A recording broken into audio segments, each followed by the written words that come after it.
Welcome back, everybody, and welcome back to another video.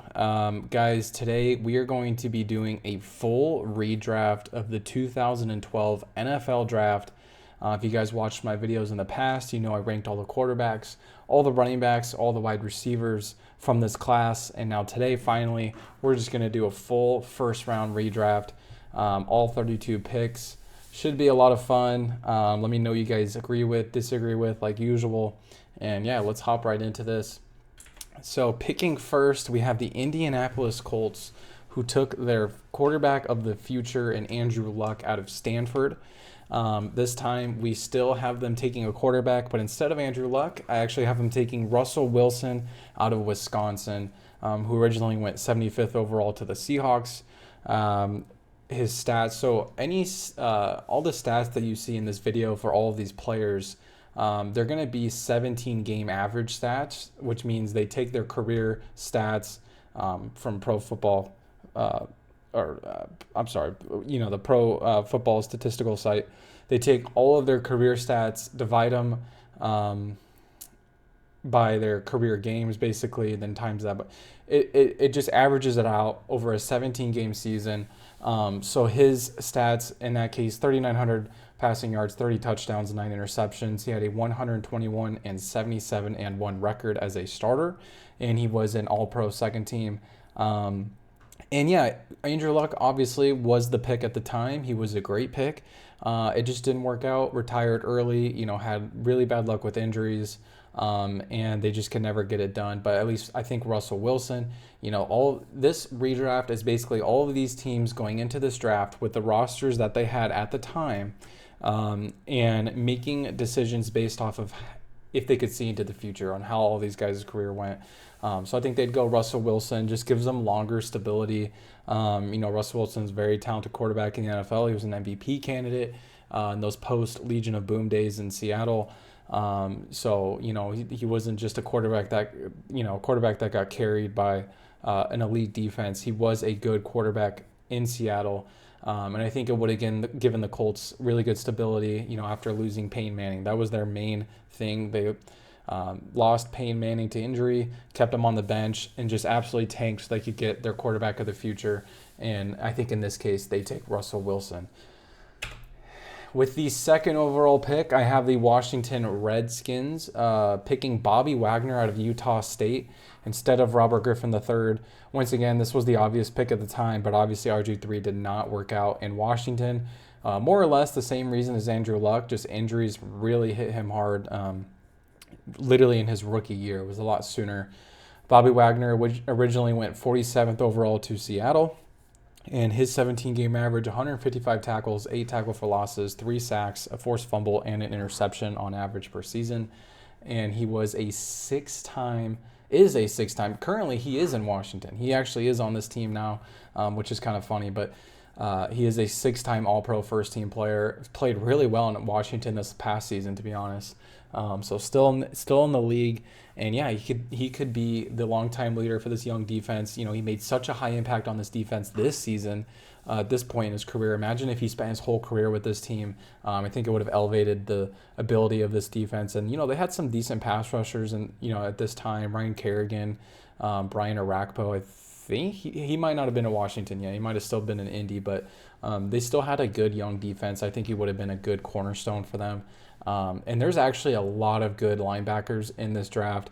I think Bobby Wagner was the most consistent and lasted the longest out of all of them. Obviously, he's still in the league. But with the third overall pick, I have the Cleveland Browns selecting another linebacker, elite linebacker, Luke Kuechly out of Boston College. The original pick was Trent Richardson out of Alabama. Obviously, he did not pan out whatsoever. I think he only spent a season with the Browns. He was originally drafted 9th overall to the Panthers, and in his 17-game average: 157 tackles, 11 tackle for losses, 2 sacks, a forced fumble, and 3 interceptions. And he was a Defensive Player of the Year, I want to say in 2013. But I mean, the reason behind this, it's pretty simple. The Browns could just use a guy like this. They were bad then. They're still bad. They still have not done anything. Why not? This guy could bring some real star power to this defense that they did not have in the 2010s, and just be a great player for them, a great anchor for them to build around. Would have been a great pick. Now, I did have Bobby Wagner above. I don't know if this is a hot take or not. I think Luke Kuechly's peak was better than Bobby Wagner. I mean, when Luke Kuechly was at his prime, he was a nightmare for offenses, but Bobby Wagner obviously lasted a lot longer and still played really well throughout all those seasons. So, but if the Browns could go back and get a guy like Luke Kuechly, I know they would be ecstatic about that.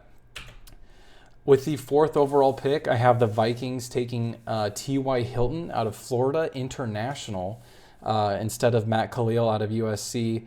He was originally drafted 92nd overall to the Colts, and in his 17-game average, 74 catches, 1,100 receiving yards, and 6 receiving touchdowns, and he was a 4-time Pro Bowler, very consistent weapon for Andrew Luck, very good receiver in the NFL, kind of one of those guys that were just quiet, they just got things done.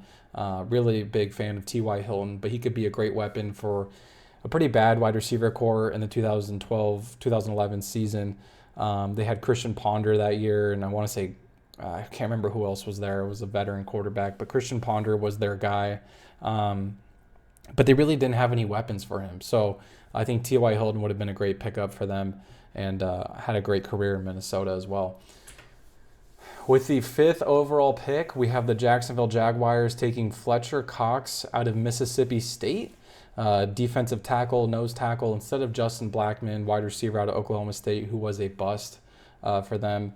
He was drafted originally 12th overall to the Eagles, and he had 47 tackles, 6 sacks, 8 tackle for losses throughout his career. That's his average. He was a 4-time Pro Bowler. And, I mean, the reason is pretty simple. You know, anything with these guys in the trenches, it's just a safe pick at the time. This team was kind of a mess, as they were, you know, throughout most of the 2010s and even to this day. But it would have just added stability, would have been a great player for them in the trenches to just kind of build around. And, yeah, Fletcher Cox had a great career. He beats Cox. With the 6th overall pick, we have the Dallas Cowboys taking a different defensive back. Instead of Morris Claiborne out of LSU, we have them taking Harrison Smith out of Notre Dame, who's just been a consistently good player. And just like Bobby Wagner, he is still in the NFL on the Vikings as well, on the team that drafted him, which is really impressive. But he was originally drafted 29th overall to Minnesota. He averaged 100 tackles, 3 interceptions, 9 pass defense, and 1 forced fumble. And he was a member of the All-Pro first team. And yeah, he's just been a consistently great safety in the NFL. One of the only white defensive backs in the NFL as well. And Dallas would have loved to have him on their defense throughout the 2010s and into the Dak era for sure. With the 7th overall pick, this one's kind of boring, but the Buccaneers, I think if they had the opportunity, you know, they were able to get Levante David in the 2nd round, but if they had the opportunity and there was a redraft, I don't think they would miss out on the chance to get him again, just because obviously he's been such a great contributor to this defense consistently. Originally, they took Mark Barron, safety out of Alabama, but I think they snagged their guy, Levante David, out of Nebraska. And throughout his career, he's averaged 138 tackles, 15 tackle for losses, 3 sacks, 3 forced fumbles, interception. I mean, the guy's just a monster. He was a member of the All-Pro first team, and he's also a Super Bowl champion when the Bucs won with Tom Brady in 2021. But yeah, I think he's just a great player that obviously worked out throughout his whole career, and I don't think they could let him go to another team. With the 8th overall pick, the Dolphins, instead of taking Ryan Tannehill out of Texas A&M, they take another quarterback, Kirk Cousins, out of Michigan State, who went in the 4th round to the Redskins. And he averaged about 4,500 passing yards, 30 passing touchdowns, 13 interceptions, with an 83-74-2 record.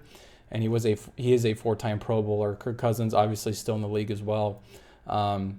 But I think that Kirk Cousins could have provided just that more dynamic air attack that the Dolphins were kind of looking for at the time, because Ryan Tannehill did not provide that. Ryan Tannehill just did the bare minimum when he was in Miami. You know, Ryan Tannehill didn't hit that peak until he was in Tennessee with the Titans. But when he was in Miami, it was the most mid football I've ever seen. He never did anything extra. He didn't suck enough to, you know, show up on anyone's radar. So I think Kirk Cousins could elevate your passing attack at that time, and maybe taken this team farther than they went with Ryan Tannehill. I think he would have. So I think it would have been a good pick for them here at 8th overall. With the 9th overall pick, the Carolina Panthers select Chandler Jones out of Syracuse, with Luke Kuechly obviously already off the board at this point. But Chandler Jones himself, elite defensive player, originally taken 21st overall to the Patriots. He goes way earlier. And throughout his career, he averaged 56 tackles, 12 sacks, 13 tackle for losses, and 4 forced fumbles a season. Absolutely ridiculous. And he was a 2-time All-Pro first-team member. Just an absolute nightmare when he was in New England, even good when he was in Arizona. Obviously, Ryan, I haven't really heard anything about him recently. I know he was kind of going into the loony bin a little bit, but hope he's doing okay. Obviously, the brother to UFC fighter John Jones, right? But I mean, the reason this team came off a year where Cam Newton won Offensive Rookie of the Year, there was a lot of excitement around him, around the new offense. He elevated the whole offense. So why not get a defensive stud, elite pass rusher, so you can start building on that side of the ball? With the 10th overall pick, this is another boring one. But the Buffalo Bills, I have them taking Stephon Gilmore out of South Carolina, which is exactly the pick that they made. Now, look, it might sound boring, but it was a good pick at the time, and that's pretty impressive if you're the Bills. It was the right guy to take. Now, maybe we just don't let him go to New England. How about that? Win Defensive Player of the Year and win them a Super Bowl. Let's not do that. But yeah, I think he was a good player, or he is a great player, and I think it was a good pick at the time. Obviously, originally went 10th overall to the Bills, which is where he goes now. Throughout his career, he's averaged 58 tackles, 3 interceptions, 14 pass defense, and 1 forced fumble as a corner.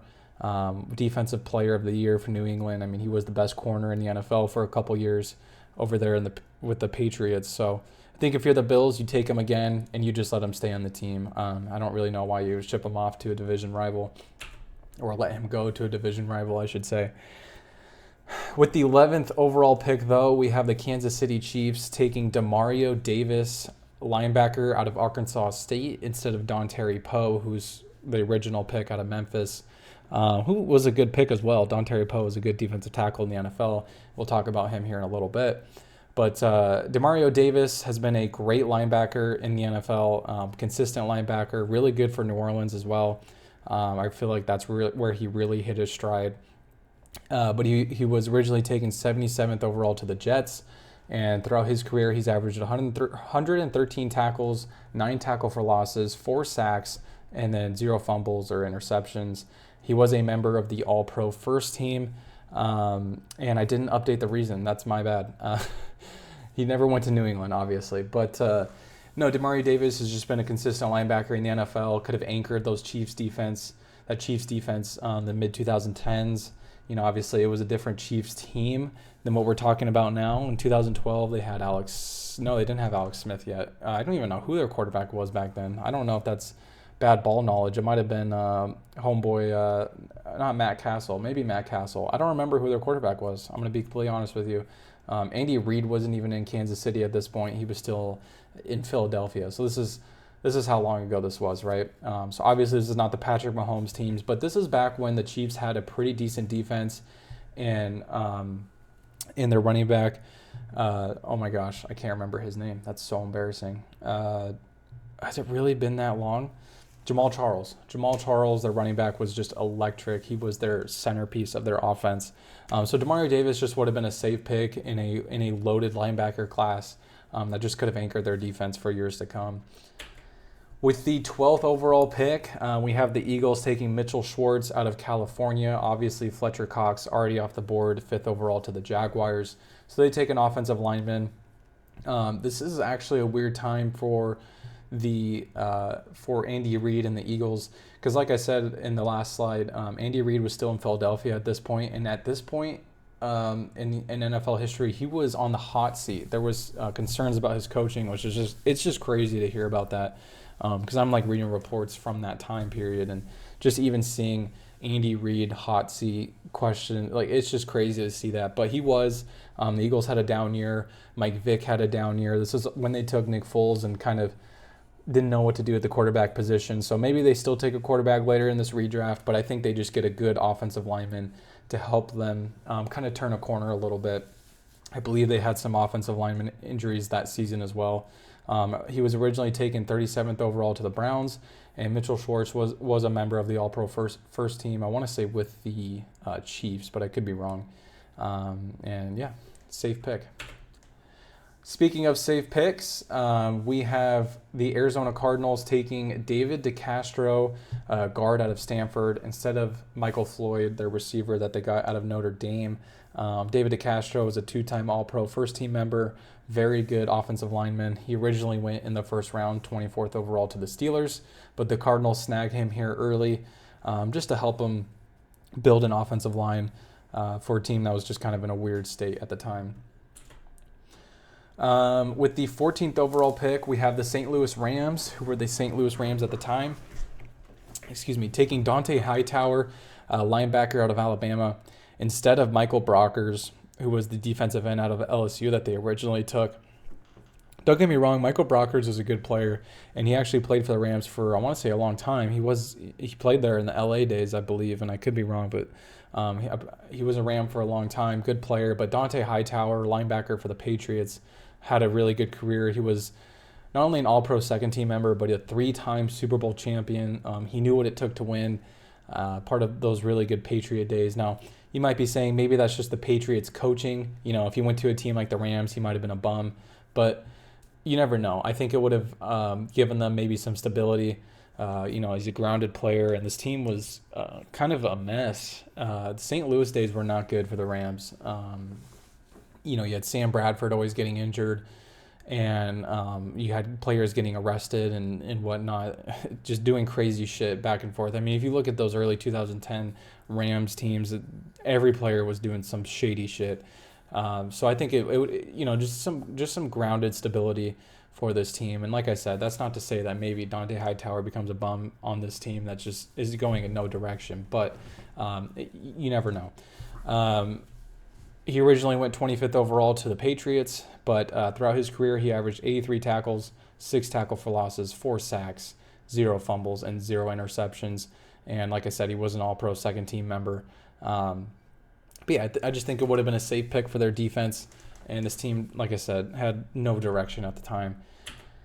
With the 15th overall pick, we have the Seattle Seahawks, instead of taking Bruce Irvin, defensive end out of West Virginia, which was also a good pick. We have him taking Kevin Zeitler out of Wisconsin. I'm not going to lie, the Seahawks absolutely cooked in this draft. If there was a redraft for this 2012 NFL draft, they would probably not have won a Super Bowl because they got guys like Russell Wilson, they got Bobby Wagner, they got Bruce Irvin, so many good players. This team drafted like a maniac in the early 2010s and just built an absolute dynasty, but not a dynasty, but built a very, very good team.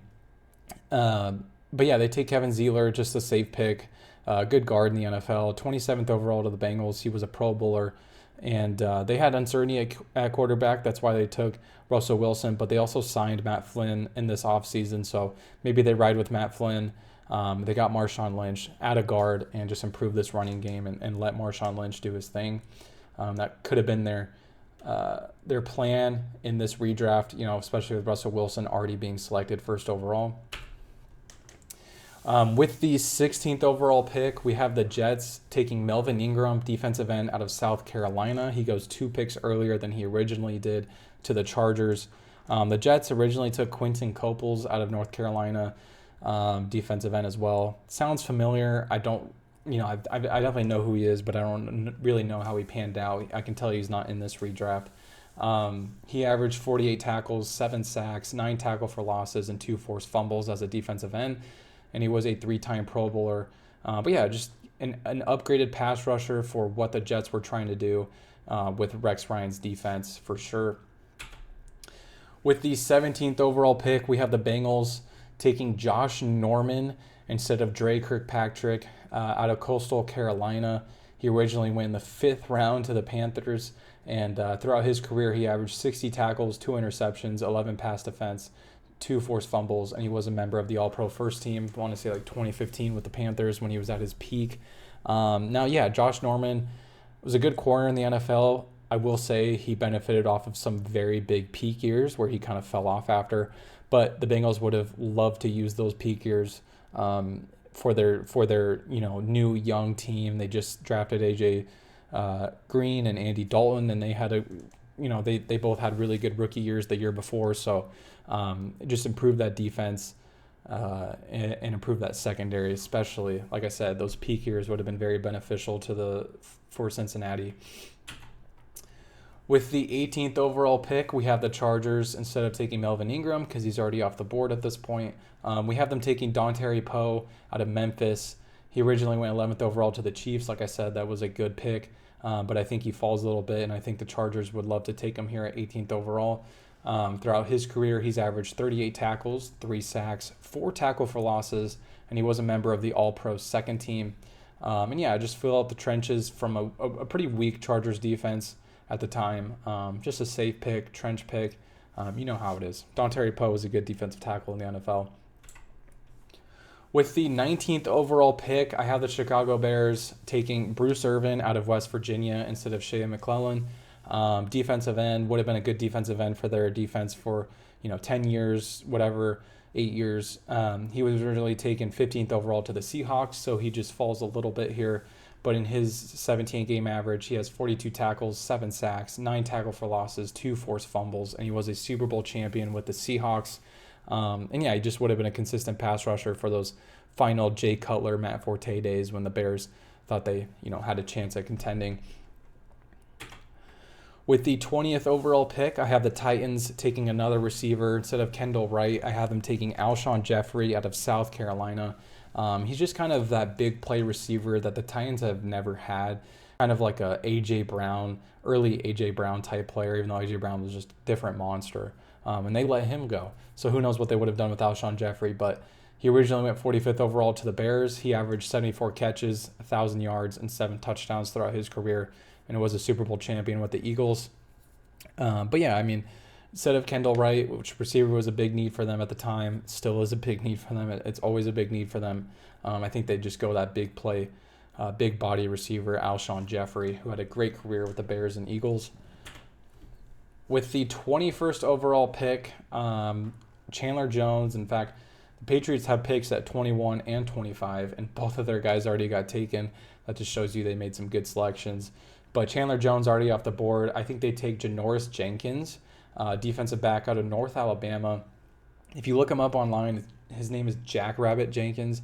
I'm not calling him that. His name is Janoris Jenkins, and maybe he changed his name to Jackrabbit, or maybe he wants to go by Jackrabbit. I don't know. But I'm saying Janoris for now. That's how I've always known it. He originally went 39th overall to the St. Louis Rams, and he was a really good corner throughout his career for the Rams and Giants. Had a good career, 68 tackles, 3 interceptions, 15 pass defense, and 1 forced fumble he averaged every season. And he was a member of the All-Pro second team throughout his career. And just a good corner. New England had a really good roster. They were a win away from having another Super Bowl ring. They got beat by Eli Manning again before this draft, and one concern for this team was their just lack of secondary depth. They didn't really have a lot of depth in the secondary, so this would have been a good pick for them to get on track and go for that next ring. Now this is a fun one, guys. This is a fun hypothetical. Okay, so the Cleveland Browns traded into the first round to take Brandon Weeden out of Oklahoma State. It was a horrific pick at the time, and looking back, it's just as horrific. What if, in this redraft, teams knew that Andrew Luck wasn't going to last long, but when he was in the NFL, he was going to have this awesome high. He was going to have this awesome ceiling. I think the Browns would 100% go and take him knowing that. I mean, the Browns have not done anything, right? But if you go into this draft and you're able to get Luke Kuechly on the defense as your captain, and then you get Andrew Luck as your quarterback, who knows what they could have done. Andrew Luck was a great quarterback, like I said. Played great in the NFL, just his career was cut short. And even if the Browns knew how much time they had with him, they could have built around him. It would have been a really fun team. So it's a fun hypothetical. I think they go Andrew Luck out of Stanford. He averaged 4,700 passing yards, 34 touchdowns, 16 interceptions, 53-33 record, and he's a 4-time Pro Bowler. I mean, I think the Browns would have been happy with a player who threw over 4,000 passing yards no matter what. I mean, Andrew Luck just would have given them really good stability at that quarterback position that they've never had. They've never had it. With the 23rd overall pick, the Detroit Lions take they take Casey Hayward out of Vanderbilt. Their original pick was Riley Reif out of Iowa. But Casey Hayward, also a really good corner. As we get deeper in this draft, there's actually a lot of good corners. But he was originally taken 62nd overall to the Packers. He averaged 50 tackles, 3 interceptions, 13 pass defense, and 0 forced fumbles. He was a 2-time All-Pro second team member. This defense just got absolutely shredded throughout 2011. So this is just a safe pick, add to their secondary, and help out that defense so they don't get absolutely destroyed. With the 24th overall pick, I have the Pittsburgh Steelers with David DeCastro off the board. I have them taking Doug Martin out of Boise State. 31st overall, originally he went 31st overall to the Buccaneers, so he rises up a little bit. But I do think that was a good range for him to be drafted. He averaged about 1,100 rushing yards, 6 touchdowns with 30 catches, 244 receiving yards, and 0 touchdowns throughout his career. And he was a member of the All-Pro All-Pro first team. He was an All-Pro first team running back with the Buccaneers.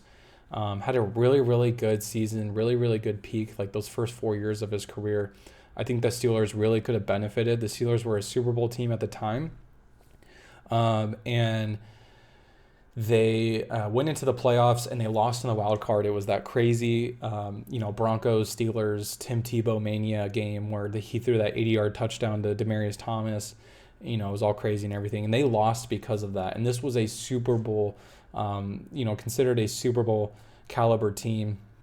And so I think if you put in Doug Martin there, because Ben Roethlisberger was just over-relied on, he pretty much was their offense at the time. But I think if you put Doug Martin in there, it could take some of that ease off like Le'Veon Bell did for him. I think Doug Martin could have had that role with the Steelers and been very beneficial for them, especially with their Super Bowl window that they had at the time. With the 25th overall pick, I have the Patriots adding a weapon for Tom Brady. They added Janoris Jenkins for the secondary. This is already a stacked team. So what do? Let's add another weapon for our elite quarterback. With Dante Hightower off the board, why not?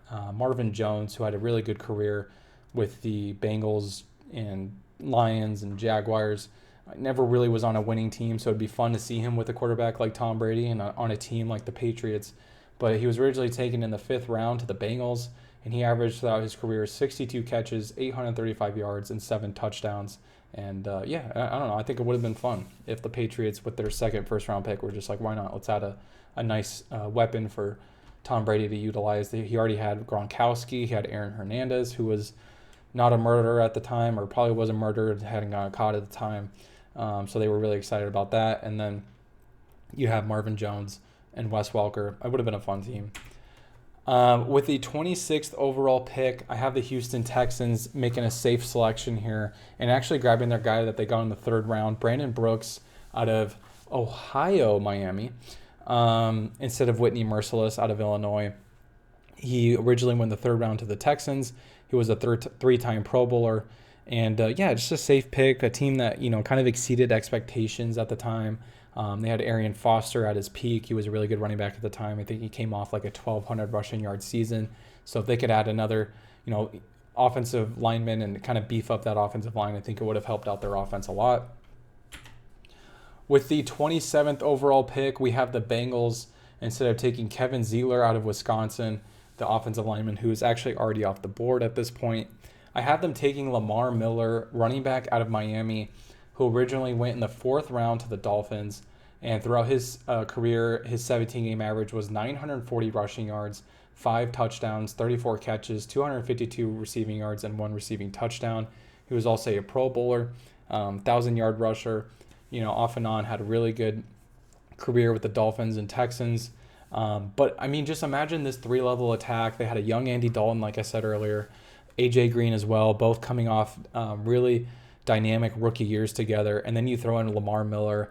You already drafted Josh Norman as your, to add to your secondary earlier. Why not bring in Lamar Miller and just have that 3-level attack that just would have been so elite in the AFC North there?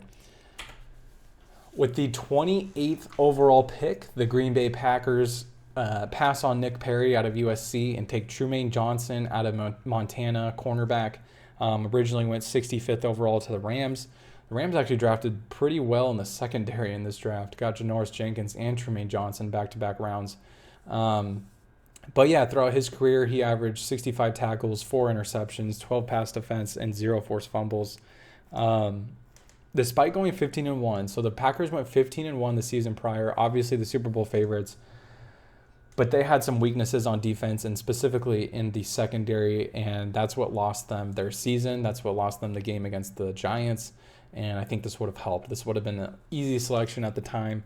Maybe they could have traded up and got Stephon Gilmore, knowing how good he was going to be. But yeah, that was definitely their need at the time, and it's a good pick. Now with the 29th overall pick, I have the Vikings, with Harrison Smith already off the board. I have them taking Ryan Tannehill out of Texas A&M. He originally went 8th overall to the Dolphins. He was a comeback player of the year with the Titans. And throughout his career, he averaged about 3,800 passing yards, 24 passing touchdowns, 13 interceptions with an 81-70 record. And at the time, the Vikings thought that Christian Ponder was their guy, but I mean, realistically, why not with your second first-round pick, take a guy like this who had a really good ceiling with the Titans. And so if you can get something like that out of him with T.Y. Hilton already in Minnesota, that would have been a fun team to watch. But yeah, I don't think Christian Ponder was the guy at the time. So I think this would have been a good pick for them.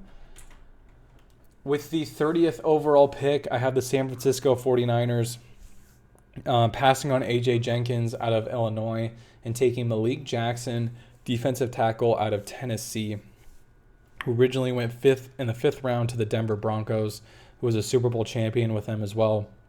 Very good nose tackle throughout his career. He averaged 35 tackles, 4 sacks, and 8 tackle for losses. And the 49ers are coming off a really exciting season. Jim Harbaugh had his first season with them, and they absolutely crushed expectations. They had a really stacked roster at the time, and they were going into some golden eras here with Alex Smith. So, I think Malik Jackson would have been a good pick. Just fill out the trenches and just keep adding to that team, kind of like the Eagles do, later in the draft with their team. They already have a really good team, and they just add to the trenches, add to the linebacking core. It just makes sense.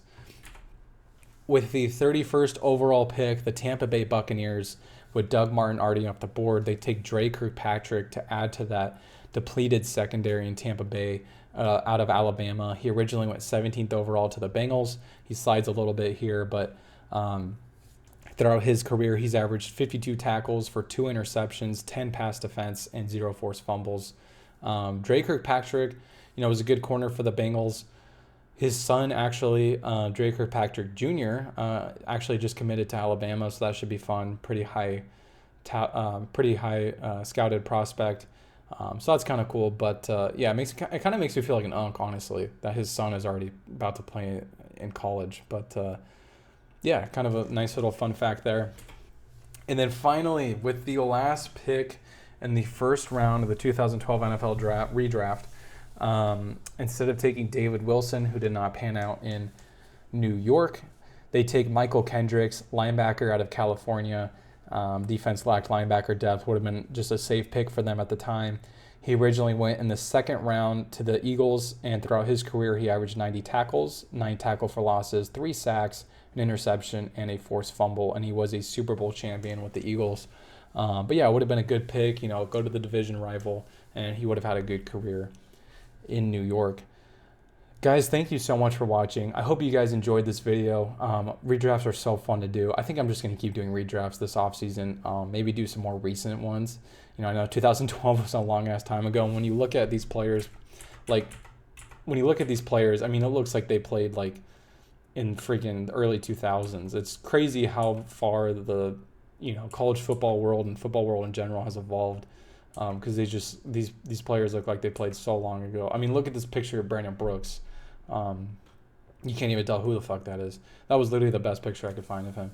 But I'll do some more recent ones, but these are a lot of fun to make. If you guys like this type of content, please subscribe. Leave a like if you guys like this video. I appreciate all the support that you guys give me.